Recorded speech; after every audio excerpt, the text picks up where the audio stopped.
Today is September 28th, 2023, nearly the end of the fiscal year, and we'll tell you why that's important here in just a moment.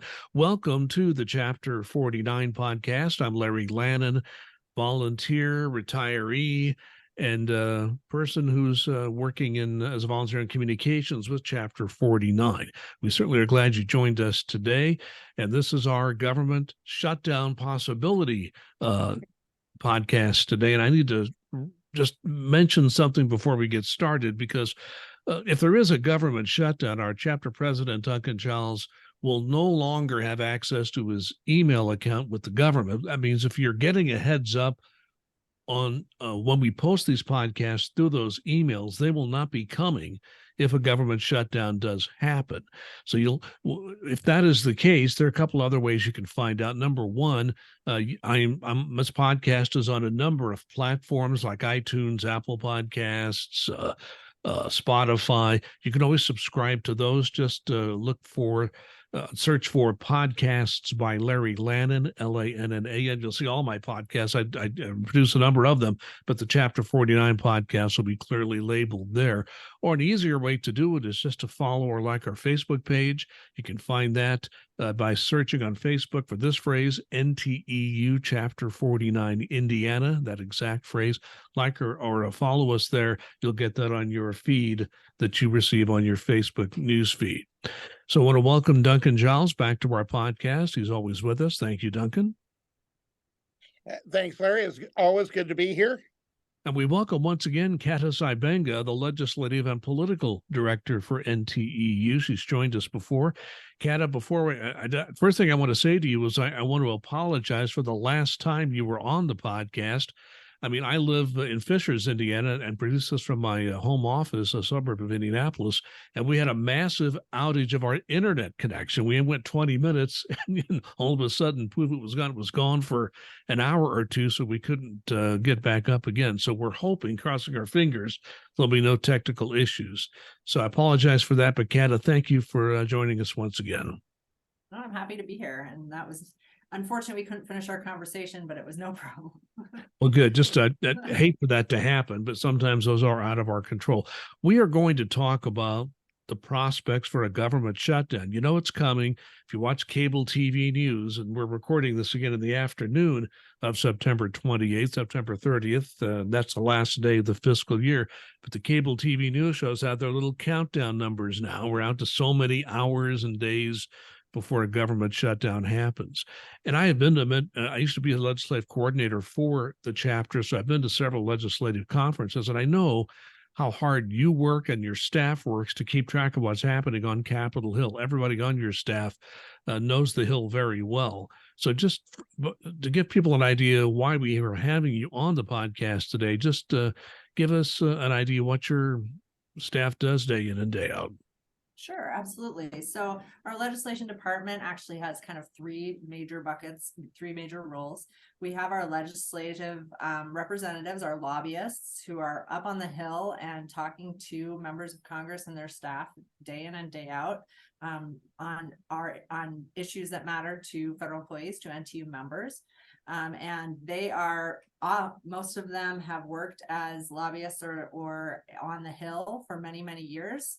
And are really knowledgeable on these topics and have a lot of good contacts on the Hill. They're a really great group of folks. We also then, of course, have our grassroots advocacy. That includes things like our legislative conference, but it also includes all these grassroots alerts. Many of you probably are seeing right now coming to your personal emails, telling you to reach out to your members of Congress and take this action. Right now, those actions are pretty much exclusively shutdown related. But that's another side of our thing. In that same bucket, we also help chapters set up meetings, helps chapters set up their legislative programs, whether that's legislative coordinators, some have legislative boards. We do different, set up, site visits for chapters who want to bring people into their workplace, members of Congress into their workplace.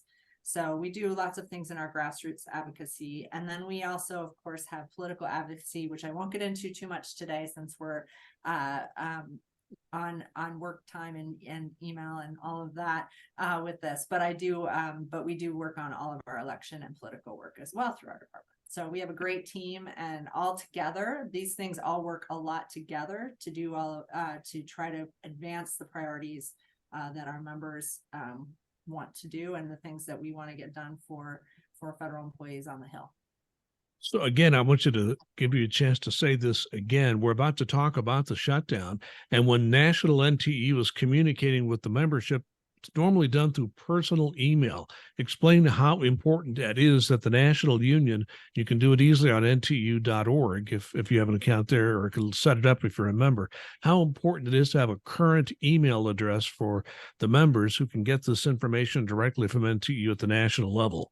Yeah, absolutely. So a lot of our all of our political work and a lot of our grassroots work always is coming at you through personal emails. And so it's always important for us to have it. But as we enter into a shutdown period, any of you who lived through previous ones will remember, if you are someone who is not accepted and you are sent home on furlough, you will not have access to your work email anymore. And so the only way we can reach you in that situation with information about the shutdown, things that you need to know, ways you can engage Congress or do other things like that, is through your personal email. We actually have a web page. We always can update your personal email on the website, but we actually have a shutdown specific web page right now. It has a lot of different resources on it. One of the things you can do there is click on the link to update your personal information. So that's NTEU.org/shutdown. And I'm sure I'll mention that site many times throughout our conversation. But there's a lot of resources there, but one of them is a way you can do that right there on the website. And I'll turn the next question over to Duncan Giles. Yeah, and Kata, one of the things that I also wanted to make sure that folks knew was, talking about reaching out to their congressperson or their senator, how easy it is on NTEU.org going in through the legislative area. I did it myself just a couple of days ago, and took me all 5 minutes. So can you explain a little bit about how that works, and that folks can have their families do it and things of that nature? Absolutely. So what you'll notice, if we send out grassroots alert, we usually have a direct link right to a letter you can send if it's about a specific issue. And so that's what you'll see throughout this crisis right now, is that makes it even easier. But you click on that link, the website comes up. If you've used it before, it has your information stored usually. And what that means is it'll automatically know which members of Congress and which senators that you need to write to, your actual representatives. And that will, once you do it once and put in your information, you can click a box, it'll save that information. So I encourage you to do that the first time you visit. But you click on it, you don't have to do almost anything. We write a letter that is drafted for you to use if you'd like to just send that. You don't have to add to it or do anything like that. If you would like to, you may. Mm-hmm. It is editable, and so you are able to add your own personal story if you'd like to. We also we do have, I'll flag this for a few. I don't know that it applies to anyone in your area, but I know other folks do listen to your podcast. We have a few members of Congress who have limited the characters on their websites of how short a message has to be to get through. And every once in a while, our letter will be too long for that. If you happen to get a message that says your letter is too long, that means your member of Congress has significantly limited the character limit on their messages. And so unfortunately, we can't do anything about how they do that. And I just suggest shortening the letter as much as you have to, get the main points in there and send it off that way. So that's sending a letter. Right now, we actually have a call over on our Action Center as well. We just put it up to increase calls to members of Congress. When you click on that one, you'll be given the numbers of your representatives. And so you click on the little telephone, their number will pop up. You don't call through the Action Center, you use your own phone to call, but it gives you talking points you can use on that call right there on the page when you click on that call action alert. And we don't use them as often, but it's also very easy to use if you're interested in making a call to your member of Congress. they keep track of these, and it's really important that they're hearing from their constituents. And this will help it make it as easy as possible for members to do that. So, and the next obvious question is this. We are headed toward a budget impasse as we record this on the afternoon of September 28th. All signs point to a government shutdown again. We don't know if it will happen. We don't know if it happens, how long it will be. As best you can explain to people who are not government junkies and people who don't follow this all the time, how did we get here? Sure. Well, I mean, the first thing is usually, I mean, basics is by the end of the fiscal year, Congress is supposed to pass 12 appropriations bills. Each House passes theirs, the Senate passes theirs. They're supposed to then reconcile those and pass a final agreement by the end of September. Duncan's laughing because this does not happen pretty much ever, but that is officially how government funding is supposed to work. Generally, because that doesn't happen, we do see a continuing resolution at the end of the fiscal year for whichever ones have not passed. Lately, that's been all or most of them. And that gives Congress more time to get things done. That's the normal course of business. This year, I'm going to start with actually last time I joined your podcast, we were talking about the debt limit deal. And the debt limit deal earlier this year was kind of actually supposed to help avoid this situation. You may remember that it was to make sure that the government didn't default. And in that deal, they agreed to spending at levels lower than what we probably would have liked for our agencies. Also lower than what some members of Congress didn't wanted, but higher than what others wanted. And so it was a compromise. It also, as I'm sure many of your listeners know, rescinded some IRA funding for the IRS, which we were really not pleased with. Obviously, it was a compromise. That is, we accepted that compromise, but it set the spending levels that the appropriations bills were supposed to be written to. Unfortunately, not everyone has stuck to that deal. So that is why we're in the situation we're in. Senate Republicans and Democrats have been working on appropriations bills that are bipartisan. They are passing them through the committee. They're getting them through the process. And they're starting to move them on the floor of the Senate. They need a little more time to get it done, but that's not abnormal.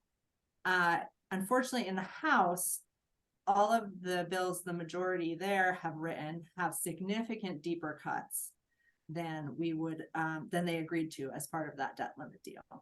And those bills they can't even get most of them passed in the House. But so they don't have agreement among themselves, but they also, once those bills pass the House, were they to pass, they would go to the Senate and they would have no shot at passing because the funding levels are so much lower than the agreement that they made earlier this year. So because of that, obviously this process has been extremely difficult.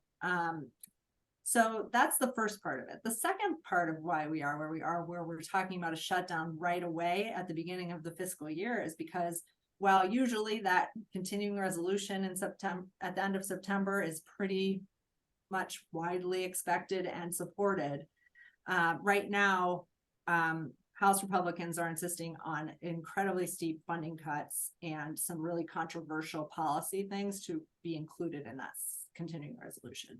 And there's bipartisan opposition to doing that in the Senate.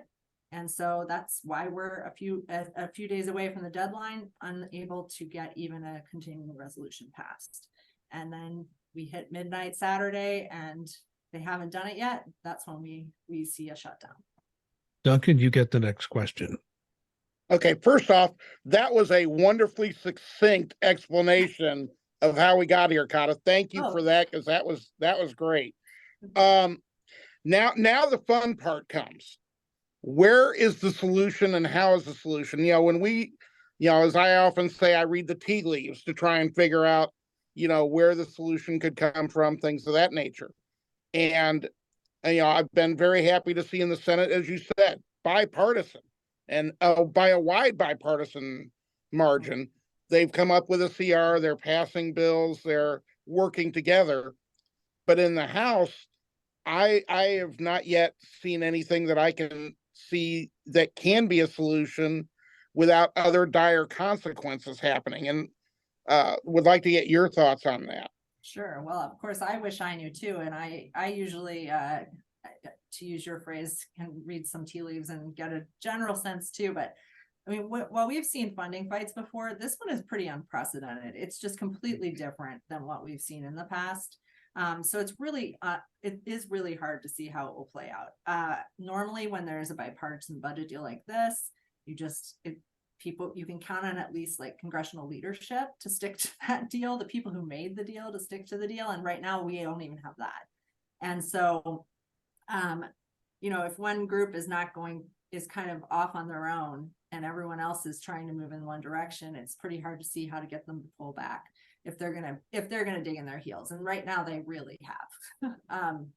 So there's a few ways this could play out, but I think the bottom line is that Congress can't get out of this situation without Speaker McCarthy putting a bill on the floor of the House that can not only pass the House, but can pass the Senate and be signed into law. I mean, and right now the bills he's putting up don't meet that threshold. So, and my understanding is that the CR that passed the Senate, he won't even bring up for a vote in the House. Is that correct? Yeah, it hasn't passed yet. They're still working on it. But yes, he said he would not bring it up for a vote. Or if he did, they would add things to it that they want to do, and then send it back to the Senate, where then it wouldn't be able to pass. So that's one way it could happen, is if they just did take that up and let it get through the House. I think that there are certainly some folks on both sides of the aisle in the House that would support that CR that the Senate is working on, if they would let it even get to a vote. And that's one of the pieces that's difficult is, the Speaker's in a tough spot. He's trying to keep his job. He has some folks on the far right of his party who are basically saying, if you don't do what we say, we're going to kick you out of your job. And so he's been really, trying to figure out, how do I keep my job and move this forward? And I'm not sure there's a way to do that. So the question is, how does he get out of that place he is? I think, it is possible that the dynamics will change once we actually enter a shutdown. I think that we have been up on the Hill talking with some more moderate Republicans, trying to talk to some of the ones who have done some things to support federal employees in the past, especially, to talk to them about like why they're going along with this right now, or when can we expect them to support not just federal employees, but Americans, and making sure that the government is working for them. And so we've been doing that. And I think our sense is there could be some additional pressure from that side of the Republican caucus in the House once a shutdown really is underway. But if the other side is saying they're gonna kick you out of your job if you won't do it, it's hard to see how he can go along with the more moderate side of his party. So we're going to keep talking to those folks. I think they have a really important role to play, and that's I encourage folks who know they're from some of those districts to reach out to them and make sure they're hearing from their constituents, and that they hear these stories about what the impact this has on you and your family, but also on the work that you're not able to do if we're shut down. I have to tell you one thing that surprises me. I was a former journalist myself. I follow some of these Capitol Hill reporters on Twitter, X, and there's one particular reporter that seems to always know what's going on. These caucuses that the parties have in the House and Senate are supposed to be private. I follow Jake Sherman. He's on Punchbowl News. I think he helped found it, and he will give you blow by blow descriptions of what happens in that Republican caucus. He has sources in that are texting him all the time as the meeting is going on in what's supposed to be a private meeting, and explaining all the arguments that are going on, and how people are going back and forth. That's kind of unprecedented. That kind of tells me that there's a lot of division amongst some of these political parties. And is that, and I think you've already alluded to this, tell us more about how you think this makes it more complicated to get this whole budget impasse straightened out. Well, I mean, you can see there's a divide. I think there is a divide in the House. It's less clear because, I mean, if you've watched the House for a long time, the parties stick together a lot in the House. I mean, they vote as a block often. There are a few people that'll go off on this or that vote, but for the most part, they vote very much together. So that's not a surprise that they're doing that. But I do think there's more behind the scenes where there's division there. But you can see a stark split between Senate Republicans and Senate and the House Republicans, because even their leadership, I mean, Mitch McConnell is the leader in the Senate. He's been pretty vocal about just saying, like, what the House is doing is not what we agreed to, and we're not going that route. So it's, it's not there will be partisan pieces of this fight. There always are. But it's not just a partisan fight this time. We really are seeing, there's a more reasonable, we want to get things done side to this. And then there's an unreasonable side that doesn't want to get it done. And that's, some of the folks that are being what I would say is unreasonable are actually saying, well, we don't care if it shuts down. That's okay. Government can shut down.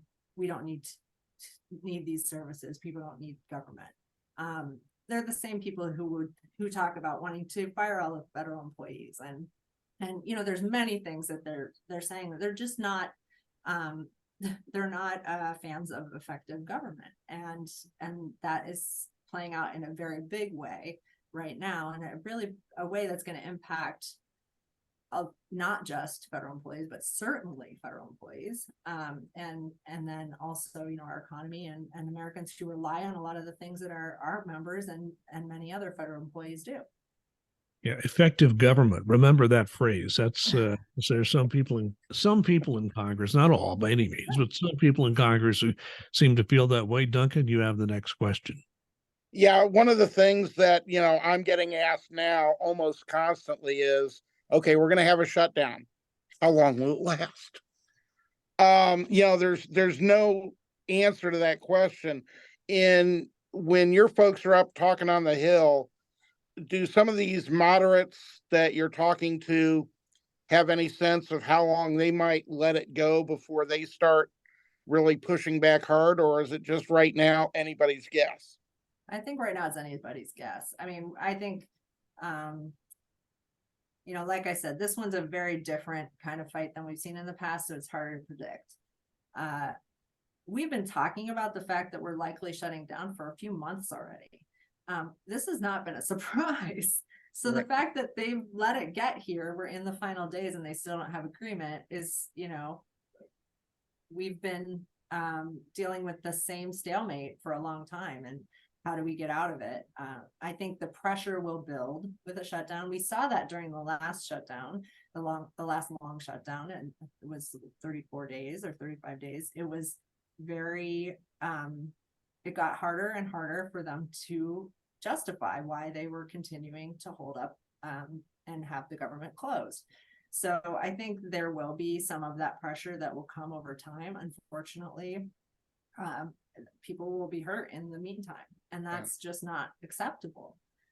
So that's the message we're bringing to as many of them as possible, to try to just remind them that you're talking about real people here. They're caught in the middle of a political fight that's not their fight. This is what your job is, to pass your Congress. You're supposed to pass these things. They just want to do their jobs. Let them do it, and also let them do it while getting paid. Because right. That's the other piece of this, of course, is during a shutdown, whether you're working or not, you cannot be paid. Luckily, after that last long shutdown, we did get legislation passed to ensure back pay. That's great. it doesn't help in the short term when you are not getting your check, when your bills are still due, and your family's hurting because of it. And that's where we really have been trying to make sure we're hitting that home for as many of them as possible. And I'll tell you, most of them we're talking to, they understand that. So that gives me some hope. Okay. That we might not, have to wait till the real pain starts. But I think it's anyone's guess. Yeah, Duncan and I were talking earlier. He's already talked to the Washington Post and local TV about this. And I've noticed that the national media also and some local media are highlighting what you mentioned, that there are people, particularly on the lower end of the pay scale of federal employment, who are going to be badly hurt. They suffered badly in the 2018-19 shutdown. The lasted, 35 days, I think it was. They don't always have lines of credit that they can use. Maybe they've had some financial setbacks in the past. So I think it's encouraging as a former journalist to see that these human stories are being told. There is a very important drawback to a government shutdown. Is sure people will miss services, but some of these employees are going to be hurt very badly. Absolutely. And that's something we've been pushing out. I mean, I think those stories were a big part of why the pressure built in the last one. And so I don't know, folks may have noticed we sent an email yesterday asking people to share some of those stories. Right. We'll be doing more of that as this keeps going. Whether, we have media asking us about it. We have members of Congress who want to know what their constituents are feeling, what they're dealing with, their worries. We know a lot of that, but we want to be able to give them the real details of those things and say, we heard from this member who has this problem because of this shutdown. And so, keep an eye out for more on that. I think that is one of the things on our NTEU.org/shutdown page is you can click to fill us in on some of the things that you're worried about and your story of how this will impact you. But it also, throughout, I think we'll be continuing to seek that from members. And you'll see it, I think, in the media from both our members and members of other organizations and other federal employees who are all going to be feeling the heat from this. And yes, you're right, the lower income will be impacted, but everyone at some point, how many paychecks can you miss, right? So we don't want to get to that point. No, absolutely correct. There's one other part of this that I want to ask about because we're trying to figure out, who is going to be sent home and who will be working without pay. And there's a lot of confusion about this. I understand it's with almost every agency. Some agencies are doing a better job, but I think most of them are looking to the cabinet level officers or whomever else they're answering to figure out, what their instructions are going to give to their employees. I mean, we're talking about Thursday, and Saturday is midnight is the shutdown. There's not a whole lot of time left. So watching these employees who are just not sure. I mean, what do? You just have to plan for the best. You don't know, because if you're not, here's the thing that gets me, and it's part of what I'm asking here. It's one thing to be sent home. That's bad enough. But if you're required to work without pay, you still have to pay for your gas, your commute. And some people pay for parking. So there are expenses associated with showing up for work when you're not being paid. So talk about how NTE was working to try to get these agencies to get those instructions out. Yeah, we've been asking all agencies for the last, months, frankly, but we knew we wouldn't get them that soon. But we've been asking them for these as soon as we can possibly see them. They all are supposed to have contingency plans for these situations. They all have lists of who they will have accepted, which means they'll have to show up to work, and who will be furloughed. And so far we have not seen those from many agencies, specifically IRS. We have not seen that yet. I know that we are hopeful to see it very soon. I guess one thing I'd just say, members should keep in mind, they go to work until you're told not to. You do get whatever, if you are told you're going to be furloughed, the first work day after you're told that, you'll have 4 hours to kind of shut down your work. And so you will go in and do that. That's how it usually works, at least. So that's what people should expect, is they'll either come in and clear out, or you're going to be coming in. But you're right that, I mean, these expenses that a lot of people have when they're coming into the office or whatever their workplace is going to be they're still going to have them, and they're not going to have a paycheck to pay for it. I think we have a couple of weeks until the first paycheck that we would have missed, and I think it may even just be a partial paycheck at first, if I'm remembering correctly. The first one that has some pay period that's in the new fiscal year will be about a half paycheck, I think, and then the next one will be a full loss of a paycheck. So that's a big deal. And if you're paying a lot for commuting and gas and all those things, we'll see if there are any additional opportunities for telework or things like that to help people with those things. And we'll be talking to agencies about a lot of that stuff. I know that gets well outside my world of the legislative work, though. So I cannot speak to it, but I'm sure we'll be working with agencies to try to mitigate as much as we can those kind of things for folks. So, Duncan, time for one more question. Well, I did want to mention the fact that people go, well, why don't I know whether I'm accepted or whether I'm going to be furloughed? And the IRS was under the impression, and I don't know how they got this impression, but they definitely had it, that the funds from the IRA was going to be able to carry them through, so they were going to be fully funded. Apparently, nobody talked to the Office of Management and Budget, and they said, no, those are appropriated funds, so you're not going to be able to use them. So that's why the IRS is behind the 8 ball and timing wise, but it's still no excuse for this being Thursday afternoon and employees not knowing what they're going to be doing next week if there is indeed a shutdown. And I would hope the executives would not stick their head in the sand and wait until the last minute to do anything on that. Yeah. That's just my commentary for that. Last question for Kata. What would your suggestion be at this point for employees and their families to do to try and help move this along? Well, I mean, I've mentioned some of it already, but first of all, make sure we have your personal email address. We want to be able to contact you.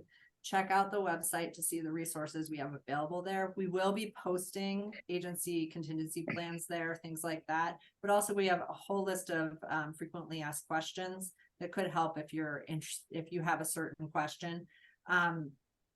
Make sure that you're going to the Action Center, reaching out to your members of Congress, writing them and calling them and keeping them accountable for the job they're supposed to be doing to fund your work.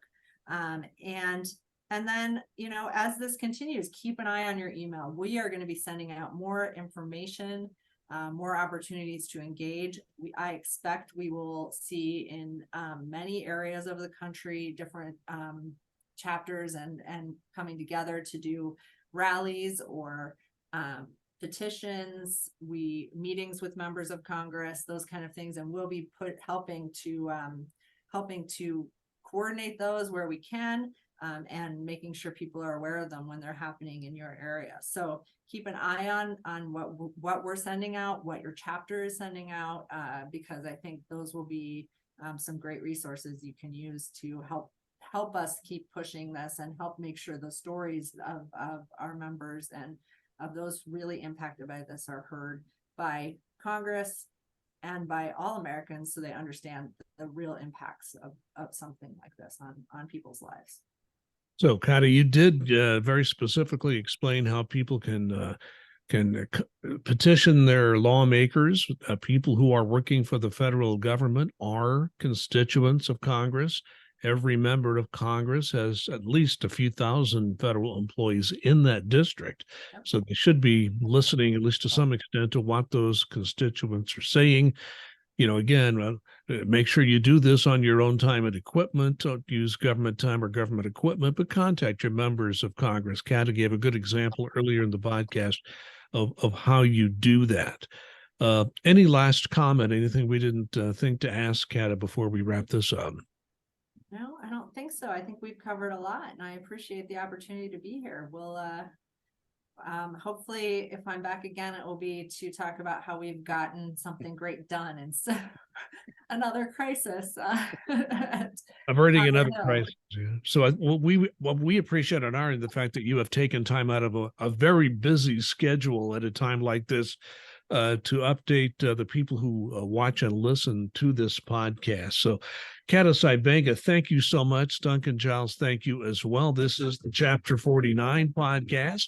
And we try to keep it weekly. And if there's a government shutdown, we may be weekly or more than weekly. It depends on what news is happening. So, Kata, thank you for joining us. And thank you for watching and listening.